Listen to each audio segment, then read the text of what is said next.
Are you ready? Are you ready to step into personal responsibility? It's a big question. Do you realize that everything is neutral until you give it meaning? It's your perception of something that triggers emotions, that triggers responses in you.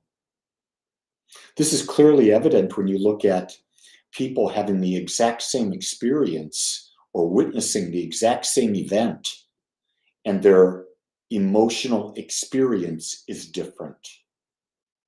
You can see this in everything. Just simply take sports.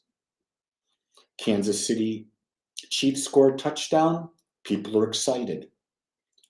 But other people on the opposing team, San Francisco, were not excited. The thing happens with everything in life. There's two sides. In fact, there's more than two sides. There's infinite sides to looking at things.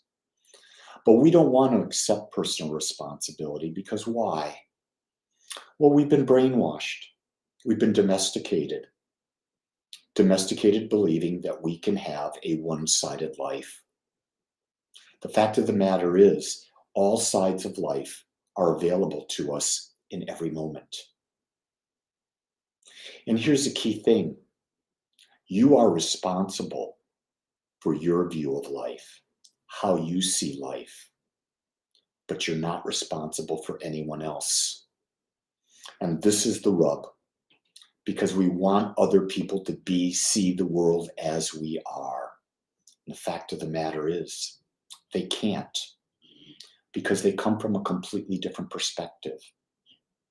If you think about it, for someone to see an event exactly the way you see it, they would have to have had every single thought throughout their life exactly as you have thought. Because even just one thought different would change their perspective. Now contemplate that. I've been alive 70 some years. I've had over 1.5 billion thoughts. Science says you have about 60,000 thoughts a day. So the math just shows that out. If that's the case, for someone to see things the exact way I see them, they would have had to have had the exact same 1.5 billion thoughts. And they haven't. I know. Because no one thinks some of the crazy stuff that I come up with.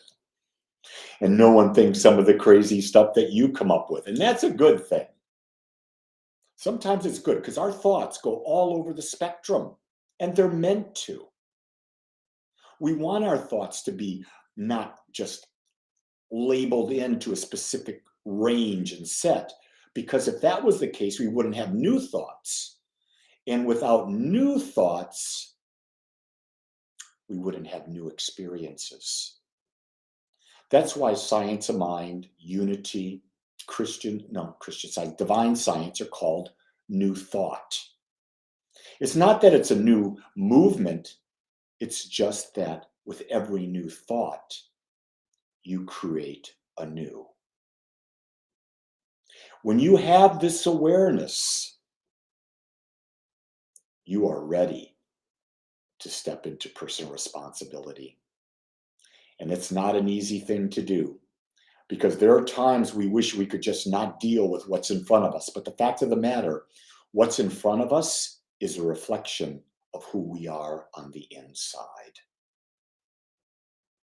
The beauty of this is that you have the power to change. You don't have to wait for anyone, anything. Only you control what's going on in your mind. The question is, do you want to put on your big boy pants? Dan says, what's the best way to get rid of bad thoughts? Meditation, hypnosis? First off, in the Science of Mind, Ernest Holmes would say, turn away from the condition you don't want and start focusing all of your attention onto what it is you desire. So meditation for me is the single most important thing, because it quiets my mind. It slows down the process of thinking. In fact, you can't stop thinking, but you can create a pattern where you're not attached to the thoughts.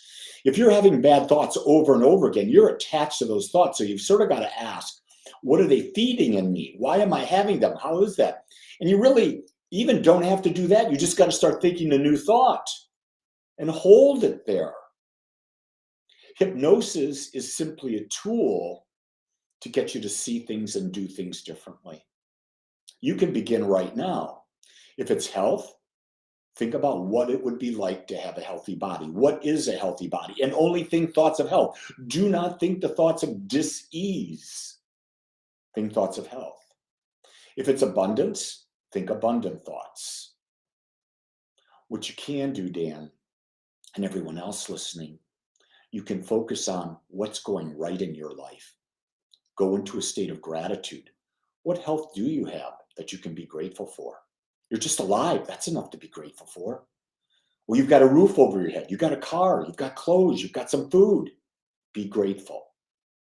Keep your focus on what you desire. That's where personal responsibility comes in. Jesus said, "It is done unto you as you believe." All the great people talk about it is done unto you as you believe.